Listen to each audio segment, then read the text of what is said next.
네, NCS 의사소통 능력, 국민건강보험공단 그 의사소통 능력을 맡게 된 김태영입니다. 반갑습니다. 네, NCS 의사소통 능력 같은 경우는 유형이 정확하게 쪼개져 있다고 보시면 됩니다. 그래서 내용일치 문제가 나오고 그 다음에 추론 문제가 나오고 그거와 어휘 문제까지 이렇게 나타나게 되면 딱 의사소통 능력 이렇게 평가한다 보실 수 있겠고요. 의사소통 능력 같은 경우는 말 그대로 얼마나 대인과 의사소통이 잘 이루어질 수 있는가 그것을 판단하겠다는 것인데 사실상 내용의 어떤 일치 문제 그리고 과연 이 내용을 봤을 때 이 사람이 정확하게 중요한 내용을 캐치할 수 있는가 이런 것들을 정확하게 파악하는 그런 문제들이 구성되고 있습니다. 그리고 어휘력 또한 평가하고 있다 보시면 되겠습니다. 그래서 세 가지 요인 안에서 정확하게 좀 더 세밀하게 같이 보도록 하겠습니다. 자, 그래서 첫 번째 지문부터 바로 가겠습니다. 자, 첫 번째 지문 같은 경우는 역진행 교육 방식에 대한 얘기를 하고 있어요. 이런 좀 긴 글의 경우에는 물론 사실상 실제로 보면 한 6줄에서 7줄 이 정도기 때문에 그렇게 많이 긴 내용은 아니고 근데 중요한 건 여기서 핵심어를 정확하게 취할 수 있어야 된다는 거 그게 좀 중요하죠. 근데 일반적으로 제일 중요한 핵심어라고 하는 것은 당연히 첫 번째 줄에 첫 번째 어휘에 등장하는 경우가 많아요. 그런 것들을 좀 고려하면서 한번 보도록 하겠습니다. 자, 첫 번째 역진행 교육 방식 이렇게 제시됐어요. 자, 그럼 역진행 교육 방식이란 무엇인가? 이것에 대해서 구체적으로 정의를 내려주겠죠. 정의라고 하는 건 정확하게 의미를 밝힌다는 뜻이죠. 자, 그래서 역진행 교육 방식에서 교육자들은 학생들이 학습하는 시간과 장소에서 개별적으로 창의성을 드러낼 수 있도록 유도한다. 이랬어요. 그러니까 학생들이 줄을 이루는 방식이구나 정도 이해하면 되겠죠. 학생들이 줄을 이루는 방식이다. 즉 역진행 교육 방식이라는 건 교사들이 순행적으로 쭉 말하는 게 아니라 거슬릴 역자죠. 거슬러서 학습자들이 먼저 이해할 수 있도록 하고자 하는 형식이다 라고 제시된 거예요. 뿐만 아니라 역진행 수업을 실시하는 교육자들은 학생들의 학습 일정표에 대한 예상과 학생들의 학습 평가에 있어서도 중요한 게 이거죠. 바로 융통성이 있다. 일반적으로 여태까지 계속 나타났던 교육 형태는 사실은 좀 고정적이고 융통적이지 못했었는데 융통성이 있다라는 거죠. 이게 차이점이다. 그래서 지금 역진행 교육 방식과 현행의 교육 방식이 서로 대조를 이루고 있는 거예요. 서로 상반되고 있는 구조다라는 걸 알 수 있겠죠. 이렇게 그래서 전통적인 교사 중심 모형 같은 경우는 교사가 정보의 주요한 원천이 된다. 그래서 이게 바로 차이점이라는 거예요. 역진행 교육 방식과 전통적 교사 중심 모형의 차이. 이게 명확하게 구분이 되는 거죠. 자, 그리고 역진행 수업 방식은 가르치는 것을 학습자 중심적인 접근으로 변화시키며 그 접근법에서 수업 시간은 더 심층적으로 주제를 탐구한다 이랬어요.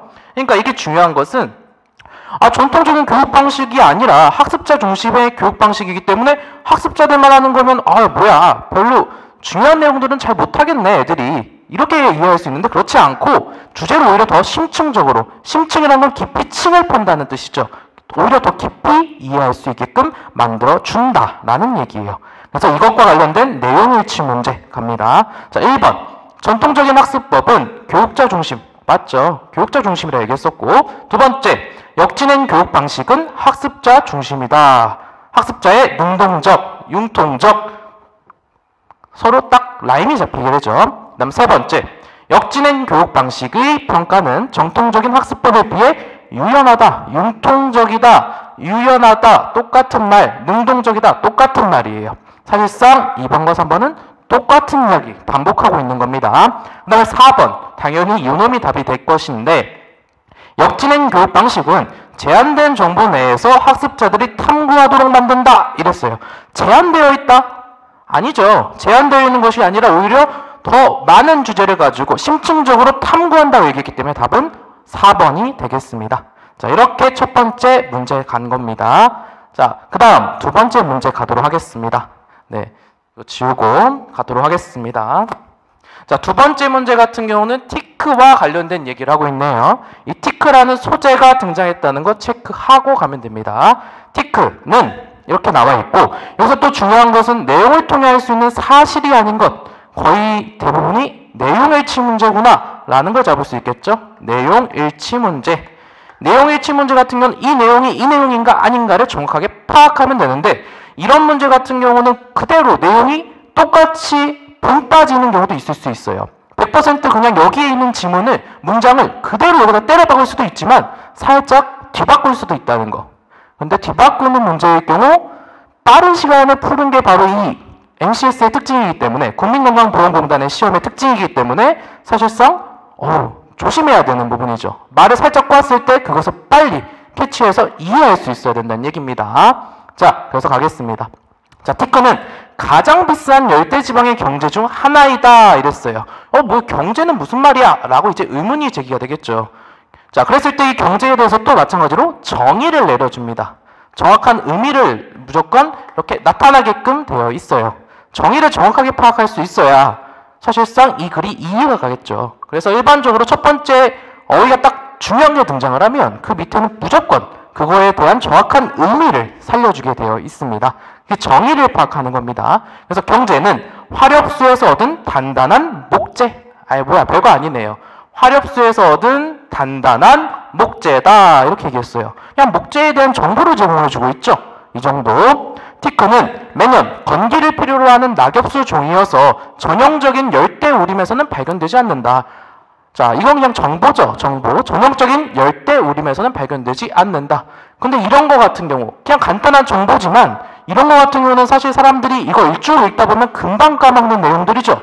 이런 거 별로 중요하지 않다. 이럴 수 있는데 시험 문제 나와요. 일반적으로. 그래서 이 내용이 내용일치 문제 이런 거에 잘 나옵니다. 별거 아닌 것 같은 게 사실 내용일치 문제랑 비교해서 많이 나와요. 그런 것도 좀 조심하시면 되겠습니다. 자, 이 목재는 금색이나 붉은색이 도는 갈색을 띠고 있으며 단단해서 선박 제조와 고급 가구를 위한 귀중한 목재가 된다. 뭐 여러 가지 미사용으로 미친 듯이 얘기를 해놨지만 결론적으로는 귀중한 목재래네요. 귀중한 목재. 티크를 벌목하는 데 있어 목재의 밀도가 매우 높다. 근데 이 티크가 문제점이 하나가 있어요. 단점이죠. 자, 단점을 제시했으면 이건 사실 중요한 내용입니다. 티크의 장점, 이거에 대해서는 뭐 귀중한 목재가 되고 소중하다 이런 얘기를 했는데 그에 반해서 단점, 목재의 밀도가 매우 높다 이렇게 제시를 했어요. 자, 앞에 부분하고 약간 상반되는 내용들이 드러나게 되는 거죠. 이러면 또 체크죠. 자, 처음에 그것을 베어 건조하지 않으면, 자, 가정하고 있어요. 만약에 이걸 베어서 건조하지 않으면 물에 가라앉는다는 것, 즉 이 목재가 쓰일 수 없다는 것, 이게 좀 중요하게 포인트가 잡히겠네요. 그래서 목재가 먼저 건조되지 않으면 강에 띄어보내 숲 밖으로 운반될 수 없다. 즉 목재가 사용될 수 없다. 이 얘기겠네요. 이런 내용을 바탕으로 문제를 같이 보도록 하겠습니다. 자, 1번 문제. 티크는 화렵수에서 얻을 수 있는 단단한 목재다. 네, 첫 번째 얘기했던 부분이죠. 화렵수에서 얻을 수 있다. 이렇게 잡았던 거 맞는 얘기. 2번. 티크는 건조한 시기를 거쳐야 하는 종이므로 열대우림에선 찾을 수 없다. 전형적인 열대우림에선 발견되지 않는다. 똑같은 얘기 하고 있는 거죠. 똑같이 그냥 100% 똑같이 얘기하고 있어요. 그 다음 3번. 티크는 건조하는 과정을 통해 밀도를 낮출 수 있다. 이랬거든요. 이건 약간 응용된 문제라고 보면 돼요. 왜냐하면 티크는 벌목하는 데 있어 목재의 밀도가 매우 높아 처음에 그것을 베어 건조하지 않으면 물에 가라앉는다 이랬죠. 즉 건조한다면 밀도가 매우 높았던 건데 낮아질 수 있다라는 거네요. 그죠? 이거는 약간 한 번 더 추론이 들어간 거예요. 그래서 건조를 했을 때 밀도가 매우 높았던 것이 줄어든다. 이렇게 잡는다. 그래서 맞는 얘기인 거예요. 그 다음에 4번이 당연히 또 답이 되겠죠. 4번. 티크를 벌목해 바로 운반하지 않으면 밀도가 높아져 운반이 불가능하다 이랬거든요. 자, 바로 운반하지 않으면이 가정이 되어 있는데 이게 아니었죠. 배에서 건조하지 않으면이라고 했어요. 운반이 아니라 건조예요. 건조. 그래서 틀린 겁니다. 지금. 그래서 답이 4번 가는 겁니다. 네, 이렇게 또 다음 문제 가도록 하겠습니다. 자, 이거 먼저 지우고요. 또, 자, 다음 문제 같은 경우는 질환과 관련된 문제예요. 이 질환을 사람에 따라서 다르게 받아들이게 된다라는 얘기예요. 자, 이것도 마찬가지로 지금 여태까지 계속 보면 느끼시겠지만 문제의 그 지문을 보면 거의 대부분이 서로 입장이 상반된 사람들 혹은 장점과 단점 이런 식으로 뭔가 딱 이분법화돼서 구분이 되어서 지문이 제시되는 경우가 많다는 거 이걸 유념하고 보시면 되겠습니다. 자, 첫 번째, 여러 질환을 앓고 있는 환자들에 대해 전문의마다 치료의 시기나 방법을 다르게 정하여 둔다 이랬어요. 자, 질환에 대한 얘기고 이 질환을 전문가마다 다르게 치료한다. 뭐 이런 키워드들이 잡히네요. 그러면은 어떤 전문의 이렇게, 어떤 전문의 이렇게 라고 이야기 제시를 해주겠죠. 이것도 마찬가지로 내용일치 문제였으니까 그 흐름 속에서 같이 보겠습니다. 근데 여기서 중요한 거, 예를 들어 이렇게 제시했죠. 예를 들어 사례 제시를 하고 있어요. 자, 내용 전개 방식 같은 경우도 묻는 문제가 나올 수 있기 때문에 정확하게 이해를 해야 됩니다. 자, 예시. 유럽과 미국의 전문가위원회는 고혈압을 언제 치료할지에 대해 서로 다른 지침을 가지고 있다 이랬어요. 자, 그러면은 유럽과 그 다음에 미국 간에 서로 상반된 의견이 드러나게 되겠네요. 이걸 봅시다. 자, 미국 전문가 집단은 가벼운 혈압 상승의 경우 치료를 얻는 이득이 위험을 넘어선다고 믿고 있기 때문에 까지만 우선 잡을게요. 자, 미국 전문가 집단. 자, 미국에 대해서 먼저 얘기했네요. 유럽과 미국 중에서 미국에 대해서 먼저 얘기했고 가벼운 혈압 상승 이것을 치료했을 때 얻는 이득이 위험을 넘어선다. 즉 치료를 하는 게 맞다. 이렇게 잡았어요. 위험을 부담을 갖는 것보단 치료를 하자. 고혈압을 아무리 경미한 이런 증세일지라도 라고 제시를 했습니다. 자, 그래서 이러한 형태를 믿고 있기 때문에 가벼운 혈압 상승 증상이 있는 환자들이 약을 복용하는 할 것을 제한하는 지침을 작성했다. 네, 치료하라고요. 치료하라고. 하지만 자, 이제는 미국과 상반된 의견, 유럽의 의견이 나오겠죠. 하지만 같은 과학적 데이터를 정한 유럽의 전문가위원회에서는 가벼운 혈압 상승의 경우 치료를 하지 말라 하겠죠. 미국이랑 반대되는 얘기를 할 테니까. 그래서 치료를 하지 말래요. 자, 치료를 권하지 않는다. 이렇게 말했죠. 이처럼 서로 다른 전문가 집단은 무엇이 최선의 의료 행위인가에 대해 의견이 다를 수 있습니다. 라고 하고 끝냈습니다. 그래서 결론적으로는 미국과 그 다음에 유럽이 서로 다르다. 이 고혈압에 대한 어떤 반응이 다르다라는 얘기죠. 어떤 부분은 미국 같은 경우는 치료를 해야 돼 라고 얘기했고 유럽은 치료하지 마 이런 내용이었어요. 자, 그런 내용 속에서 또 보겠습니다. 자, 1번. 미국의 전문가들은 가벼운 고혈압은 약을 통해 위험을 줄이라고 권한다. 치료하랬으니까 맞는 얘기. 2번. 유럽의 전문가들은 가벼운 혈압 상승의 치료로 얻는 이익이 위험보다 더 크다고 생각하고 있다. 이랬거든요. 자, 치료로 얻는 이익이래요. 이것이 위험보다 더 크다? 그러면 이익이 더 크니까 치료하라고 하는 얘기거든요, 지금.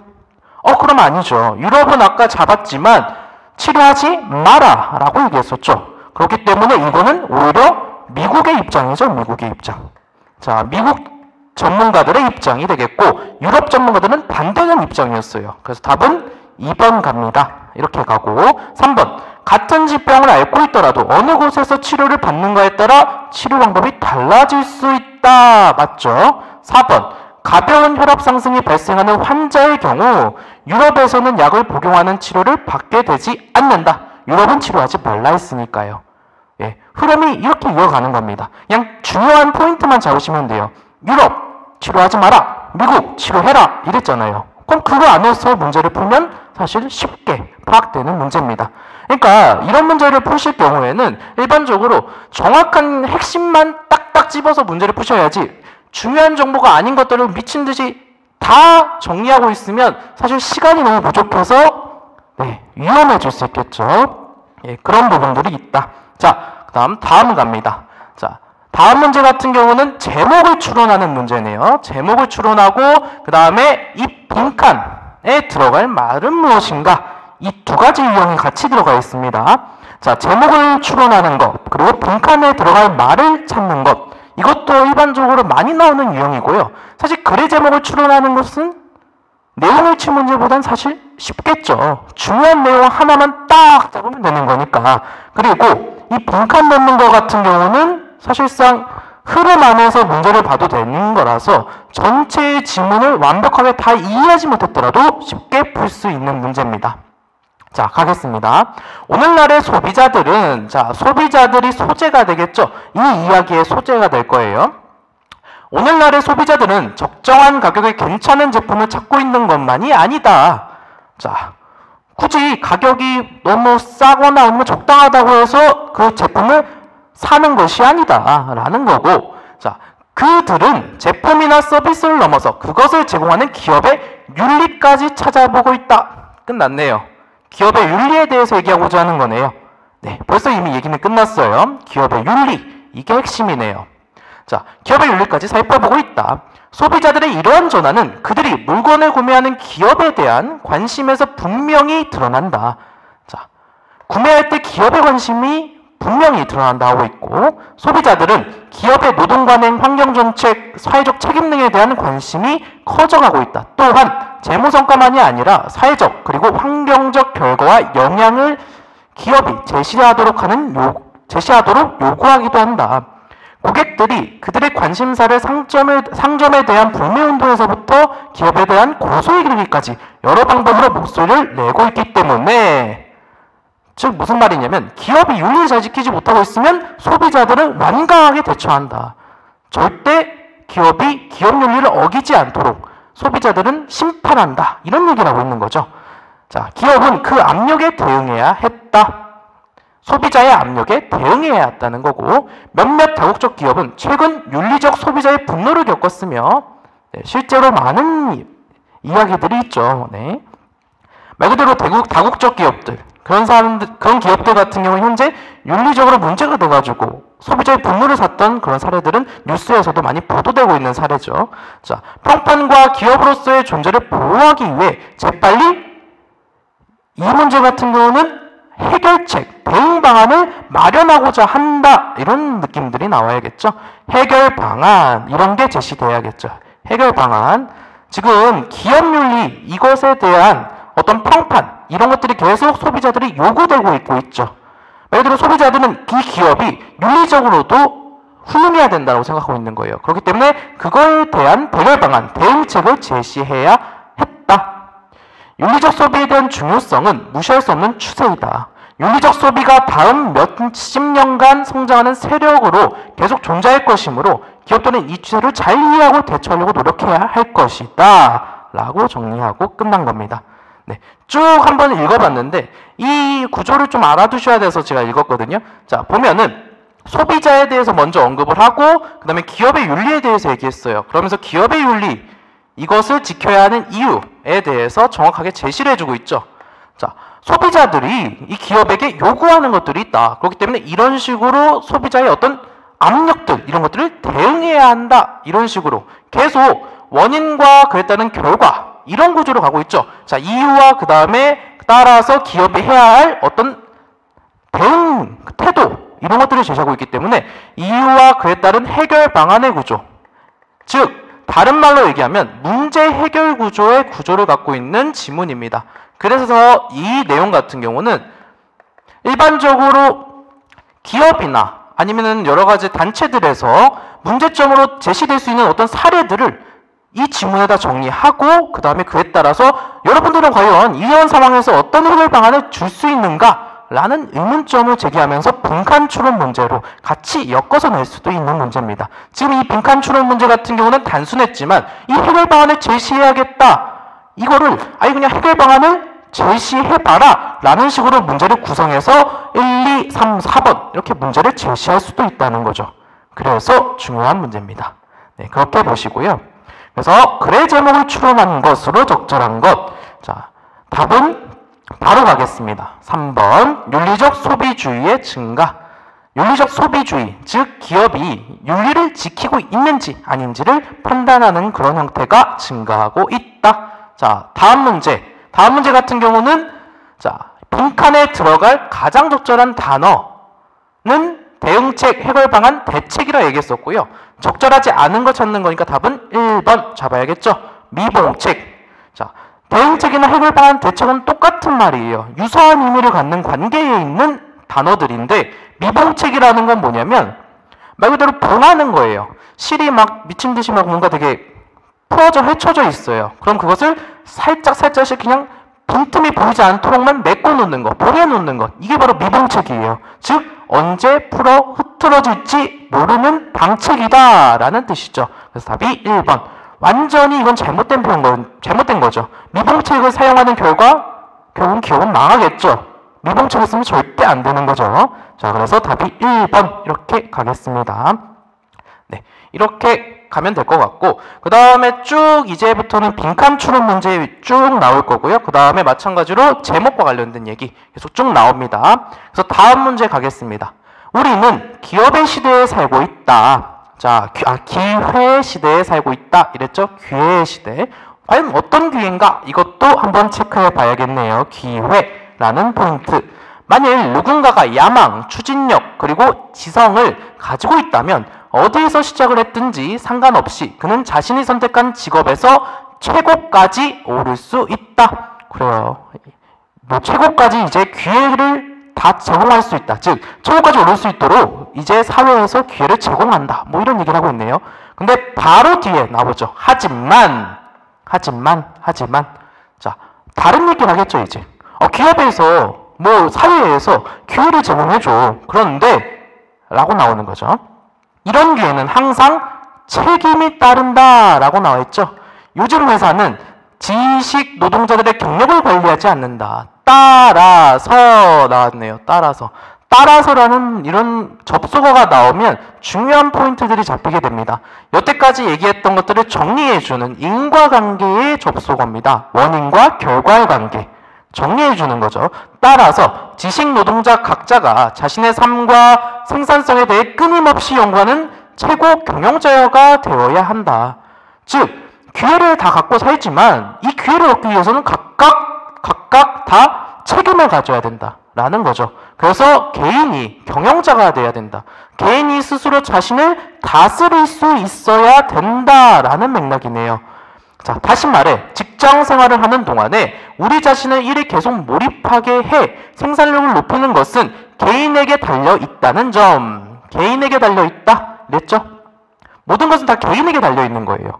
말 그대로 모든 행동, 모든 어떤 위치, 사회적 위치나 어떤 아니면은 생각하고 있는 어떤 사고들 이런 것까지 모두 다 개인에게 달려 있는 것이고 심지어는 기업의 생산량 이런 것들까지도 다 개인에게 달려 있는 것이다 이렇게 얘기하고 있어요. 이런 일을 제대로 수행하기 위해서는 자 빈칸 쭉 나왔죠. 자 그러면 이 빈칸에 들어갈 건 뭔가 이걸 고민해 봐야 되는 거고 자신의 가장 가치 있는 강점과 가장 위험한 약점은 무엇인가 라고 이제 의문을 제기했네요. 자신의 가장 가치 있는 강점 그리고 약점 자신에 대해서 파는 거네요. 자신에 대해서 파면서 이야기하고 있어요. 자 이걸 초점으로 해서 쭉 이어가 볼게요. 또 어떻게 배우고 다른 사람들과 함께 일하는가 그리고 가장 깊이 간직하는 가치는 무엇인가 결국 우리는 자, 결국이란 말 나왔죠? 정리해 줄 거예요. 앞에서 구구절절 쭉 질문을 제기했지만 결국은 자기가 알아서 대답하는 구조네요. 이 문제 같은 경우는. 근데 일반적으로 빈칸 추론 같은 경우는 제가 쭉 보면서 느낀 거지만 빈칸 뒤쪽이 좀 중요하고 특히 빈칸 뒤쪽에 접속어가 나오는 부분, 결국이나 따라서가 나오는 부분이 사실상 빈칸에 들어갈 말인 경우가 많습니다. 자, 쭉 볼게요. 그래서 결국 우리는 우리의 강점과 자신을 이해함으로써 라고 나왔죠. 자신을 이해하는 게 중요하다라는 거네요. 이게 포인트인 거네요. 여기서 지금 아까 이런 일을 제대로 수행하기 위해서는 자신이라는 키워드를 잡았었는데 그게 바로 자신을 이해하는 것 그대로 잡히는 거죠. 그래서 답은 바로 갑니다. 1번. 자기 자신에 대한 깊은 이해가 필요하다. 사실 이 빈칸 추론 문제 같은 경우는 결론적으로 빈칸이 있는 듯 하지만 뒤에 답이 이미 숨어져 있는 거죠. 이렇게 자신을 이해함으로부터 나온다. 완전 땡큐인 거죠. 이런 문제 같은 경우. 근데 이런 형태의 빈칸 추론 문제가 쭉 생각보다 많이 나옵니다. 왜냐하면 이러한 지문 같은 경우는 이 결국 빈칸을 유도해야 되기 때문에 빈칸을 유도할 수 있도록 방향을 어쩔 수 없이 맞춰줘야 되게 되어 있어요. 왜냐하면 문제의 답을 닫아야 되죠. 문제의 답이 나올 수 있게끔 이 문제를 구성해야 되기 때문에 출제자들도 최대한 이 빈칸이 나올 수 있게끔 이 빈칸에 말이 들어갈 말을 살짝 녹여서 얘기하는 겁니다. 이런 식으로. 그것을 좀 고려하면서 풀면 사실 쉽게 풀릴 수 있겠죠. 네, 그렇게 보겠습니다. 자, 다음 가겠습니다. 자, 다음 문제. 이거 같은 경우도 빈칸 추론 문제죠. 이거 같은 경우는 핵심적인 단어를 찾는 문제네요. 그래서 빈칸에 들어갈 적절한 어구를 찾는 문제라고 보면 되겠네요. 자, 첫 번째 보면은 성공하기 위해서 예술작품은, 자, 예술작품에 대해서 얘기하네요. 예술작품은 최소한의 크기 이상이 되어야 하지만 이러한 요건은 예술의 속성에 관한 것이라기보다는 하고 나와 있어요. 확실한 건 예술작품이라는 것은 예술의 속성에 관한 것이라고 생각할 수 있는 것인데, 예술작품이면 예술에 관한 거지 라고 생각할 수 있는 것이죠. 일반적으로 그게 통념이죠. 일반적으로 우리가 통하는 어떤 생각이죠. 근데 그렇지 않다라고 지금 의견을 제시하고 있어요. 그럼 무슨 말인지 뒤에 나올 거죠. 그걸 보는 겁니다. 근데 빈칸 추론 문제 같은 경우는 아까도 말씀드렸지만 뒤에 나와요. 핵심적인 용어들이. 그 용어들을 딱 파악하면 됩니다. 그래서 자, 이 빈칸의 속성에 관한 것이다 이랬습니다. 이 속성은 무엇인가? 충분한 크기가 아니면 어떤 물체도 패턴이나 지각할 수 있는 구조로 구성될 수 있는 부분들을 가진 것으로 지각될 수 없다. 자, 말은 어렵게 얘기해놨는데 결론적으로 어느 정도 물체가 커야 보인다라는 얘기죠. 그래야 지각할 수 있다. 눈으로 보인다라는 거죠. 그래서 예를 들어 라고 제시했죠. 예를 들어 빈칸 추론 문제 같은 경우는 예를 들어 이쪽 라인 나오면 이제 의심하기 시작하면 됩니다. 여기서부터 뭔가 핵심어가 나오겠구나. 빈칸에 들어갈 말이 나오겠구나 라고 파악하시면 돼요. 생각보다 약간 공식이 있는 문제입니다. 그래서 예를 들어 사자나 상어는 그들의 부분들이 유의미하고 구조화된 전체를 형성하기 때문에 아름다울 수 있다. 결론적으로 다른 말 다 필요 없고요. 결론적으로 눈에 전체를 보여준다는 거죠. 전체가 구조화됐지만 어찌됐든 눈에 보여요. 정확하게.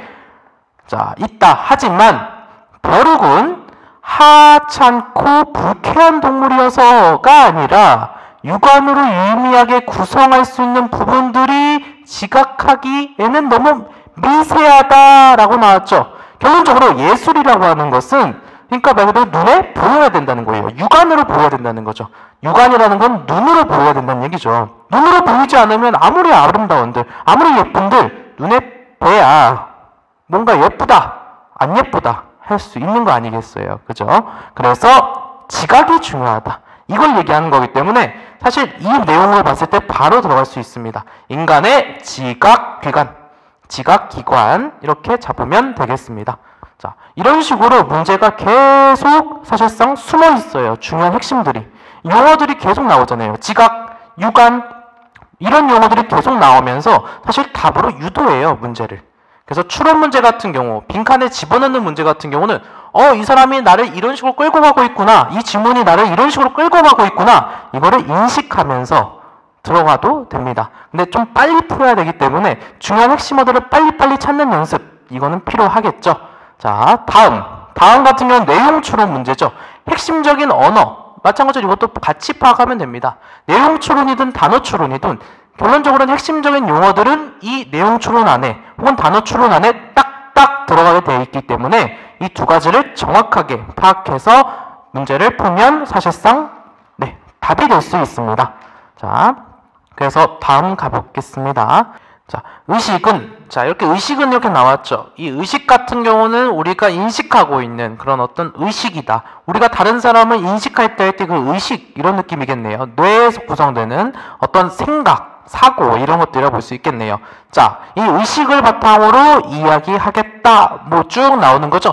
핵심어가 또 먼저 잡히는 겁니다. 의식은 존재에 관한 가장 심오한 수수께끼들 중 하나이고 잘 잡혔고 과학자들 사이에서 중요한 논쟁거리이다. 이렇게 나왔습니다.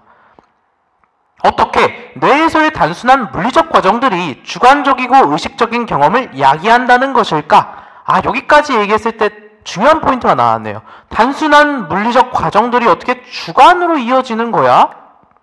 라는 물음을 하고 있는 거죠. 그래서 과학자들은 궁금한 거네요. 과학자들은 객관적인 것을 중요시하는 사람들인데 여기서는 지금 주관적인 포인트를 잡고 있다라는 거네요. 의식이 어떻게 발생하는지에 대한 유망한 가설들 중 하나는 발현하는 속성으로서 뇌 안에서 여러 과정들과 요소들이 의식을 일으키지만 그것은 뭐 때문이다, 뭐 이런 얘기겠네요. 뭐뭐라는 설명이다, 이런 얘기겠죠. 자, 그러면은 여기서부터 여기까지는 끊고 이 밑에 부분이 사실 중요한 거죠. 또 예를 들어라는 부분이 나오죠. 이 예를 들어, 이게 사실상 포인트가 또 될 겁니다. 여기에서 이 빈칸을 추론해 나가면 되십니다. 자, 그래서 커피의 액체 상태는 그것을 구성하는 분자들의 작용에 의해 설명되지만 개별적인 분자들은 액체는 아니다. 개별적인 분자들은 액체가 아니다. 그러니까 커피 같은 경우는 하나의 전체를 이루는 듯 하지만 다 물인 것처럼 보이지만 그렇지 않다. 각각의 어떤 개별적인 것들이 있다라는 거네요. 의식은 끓인 커피의 액체 상태처럼 커피에 비유하고 있죠. 의식을 그 체계 속에서 축소되거나 그 어떤 단일 요소로 설명될 수 없는 많은 개별적인 요소들로 작용을 하고 있음을 제시했네요. 결론적으로는 지금 다 포인트가 잡혔죠. 개별적인 속성들, 이런 것들이 초점을 맞춰져서 이 의식이 작용하는 것이구나. 그래서 주관적으로 적용될 수 있는 것이구나 라고 잡는 거죠. 자, 그래서 이 개별적인 요소들의 특성, 이것들을 바탕으로 문제를 볼 건데, 자, 2번부터 먼저 볼게요. 심층적인 구조를 가지지 않는다고 설명한다 이랬거든요. 심층적인 구조를 가지지 않는다, 그건 아니죠. 개별적인 분자들 이렇게 쪼개져서 작용한다는 거죠. 그래서 이거 같은 경우는 개별적인 그 요소들 각각의 어떤 특성들을 드러내고 있다. 그러나 중요한 것은 이 특성들이 결론적으로 봤을 때는 하나의 현상으로서 적용할 수 있다라는 얘기겠죠. 그래서 이거 같은 경우는 답이 1번으로 갑니다. 자, 개별적인 요소들의 속성이 아니라고 설명한다. 이렇게 얘기했죠.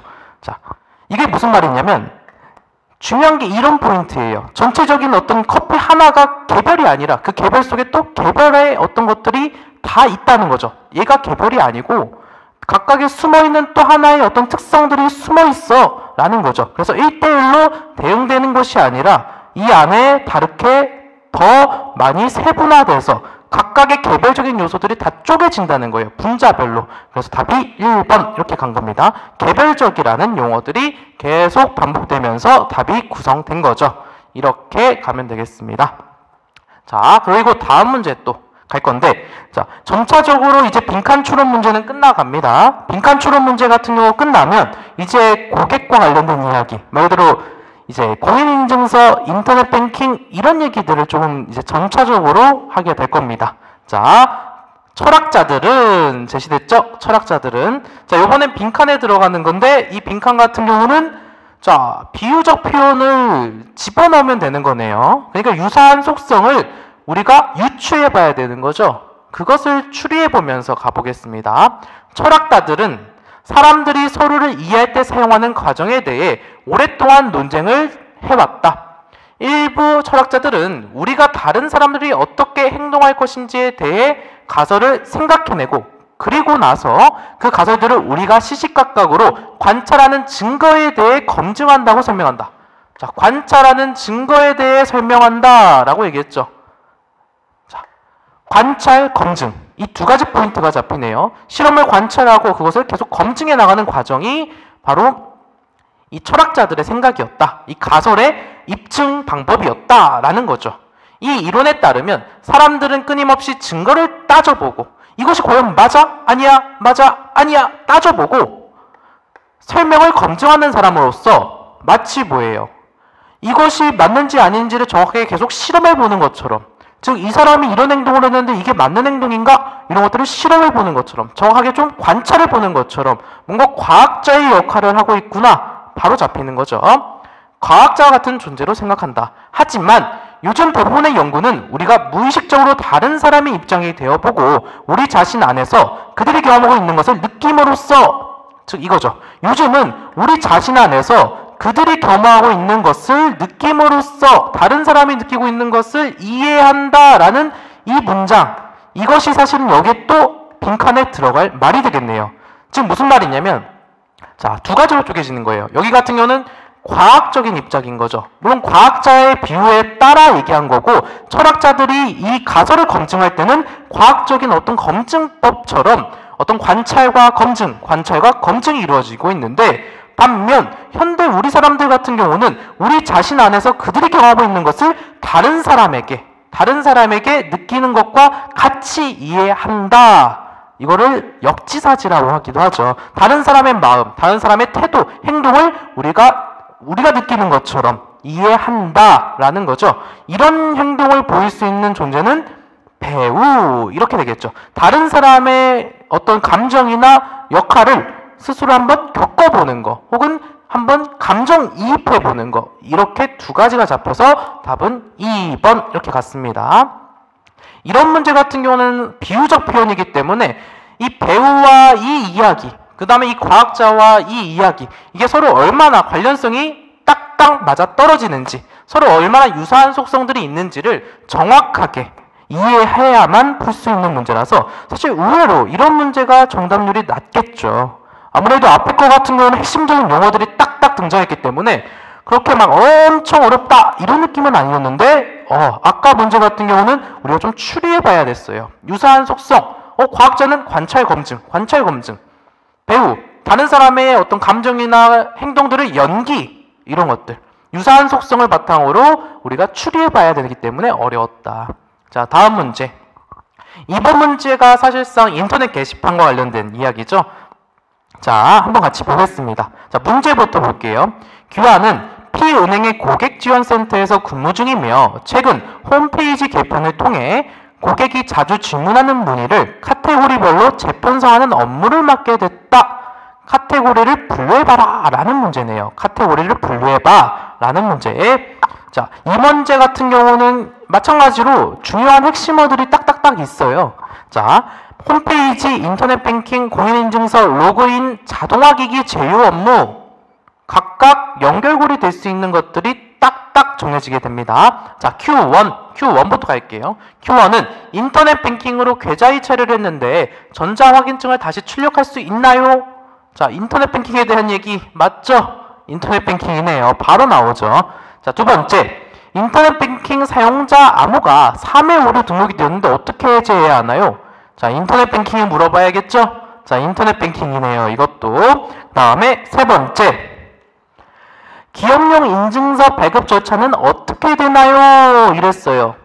인증서라고 얘기했거든요. 인증서. 자, 인증서라고 얘기했으니까 공인인증서 이쪽 라인이겠죠. 인증서 라인. 자, 그래서 얘는 B, 얘도 B 이렇게 잡는다면 이 공인인증서라는 건 C겠죠. C. 그 다음에 네 번째. 인증서 암호가 올바르지 않다고 합니다. 잊으신 경우네요.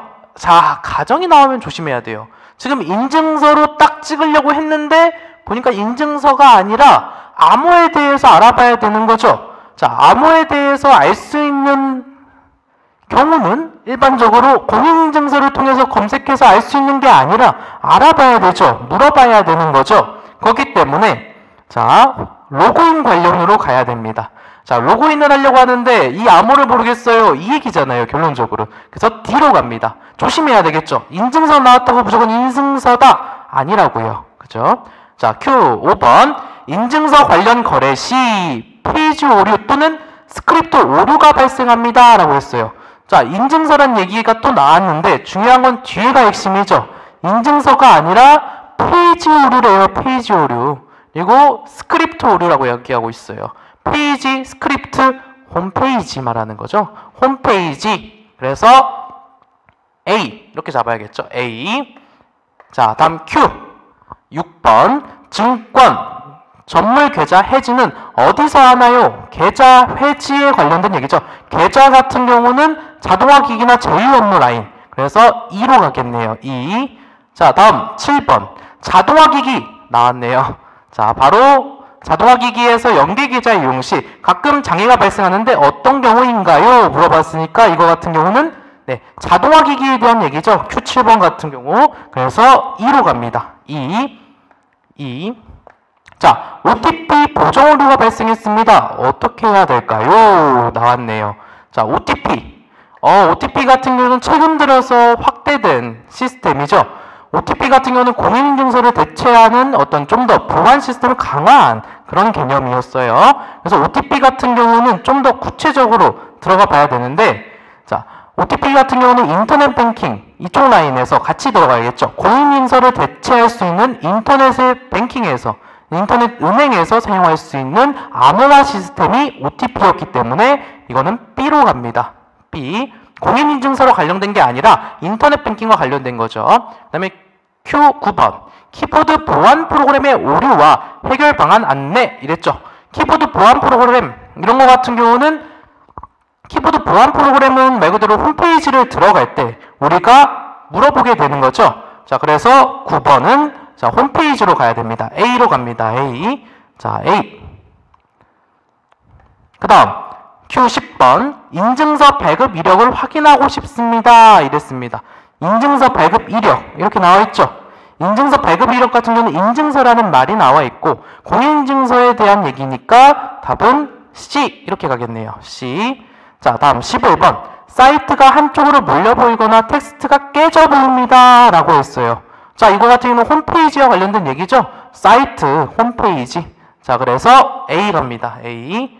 자, 다음 12번. 증권계좌에 있는 예탁금을 은행에서 추금할 수 있는 방법. 자, 증권계좌죠. 증권계좌 같은 경우는 자동화기기나 제휴 업무 관련된 얘기이죠. 말 그대로 계좌와 관련된 거. 인터넷 뱅킹이 아니라 어떤 계좌나 어떤 은행에서 특히 출금할 수 있는 내용 이런 걸로 얘기하고 있기 때문에 자, 자동화기기나 제휴 업무로 가야 됩니다. 그다음 Q13번. 보안 프로그램을 설치했는데도 계속 설치하라고 나오는 경우 이거 어떻게 해야 되나요? 자, 이렇게 나왔죠. Q13번 같은 경우도 홈페이지에 문의를 해봐야겠죠. 홈페이지 인터넷 설정을 해봐야 되는 거기 때문에 자, 그래서 이거 같은 경우도 A로 갑니다. A. 보안 프로그램 이것도 A. 자, 다음 14번. 인증서 발급을 하는데 보안카드는 어떻게 입력하는 건가요? 자, 공인인증서 맞죠? 공인인증서. 그래서 C 이렇게 갑니다. 그 다음에 15번. 대리인 계좌 개설 시 증권 제휴 카드 이랬죠? 제휴 업무 이랬죠? 자, 2 갑니다. 2. 자, 그래서 이거 같은 경우는 다 구분해 보면 답은 4번이 되는 거죠. 그래서 D는 Q4. 그 다음에 E는 C6. Q6 이렇게 가게 된다라는 거 잡으시면 됩니다. 자, 이런 문제 같은 경우는 각각 카테고리를 딱딱 잡아줘야 돼요. 홈페이지는 뭐야? 인터넷 뱅킹 서비스는 도대체 어디야? 라는 거 잡아야 되는데 홈페이지 같은 경우는 사이트와 연계된 이야기 이거 찾아야 되는 거고 인터넷 뱅킹은 인터넷에 사용되고 있는 그 은행 서비스 시스템을 얘기하는 거고 공인인증서는 이 인터넷 뱅킹을 이용하려면 우리가 공인인증 말 그대로 국가에서 공인하는 어떤 인증 서비스를 우리가 포함해서 이걸 암호를 입력해서 들어가야 되는 거고요. 그 다음에 로그인 같은 경우는 모두 로그인할 때 오류 뜨면 혹은 비밀번호를 모르겠어요. 이러면 로그인 관련 들어가는 거고요. 그 다음에 자동화기기나 제휴 업무 같은 경우는 인터넷 뱅킹이나 공인인증서 외에 다른 업무들이라고 보시면 되겠죠. 이런 형식으로 딱딱 카테고리를 정해서 풀어주시면 되고 특히 핵심어가 등장한다고 해서 인증서가 등장한다고 해서 인증서 나왔다. 이거 인증서다. 라고 바로 들어가시면 안 되고 뒤에 조건이 붙었잖아요. 또는 잊으신 경우 이렇게 돼 있죠. 아무리 잊으신 경우에는 인증서, 공인인증서 아무리 검색해도 아무리 번호를 입력하고 어떻게 난리를 쳐도 비밀번호를 알 수가 없어요.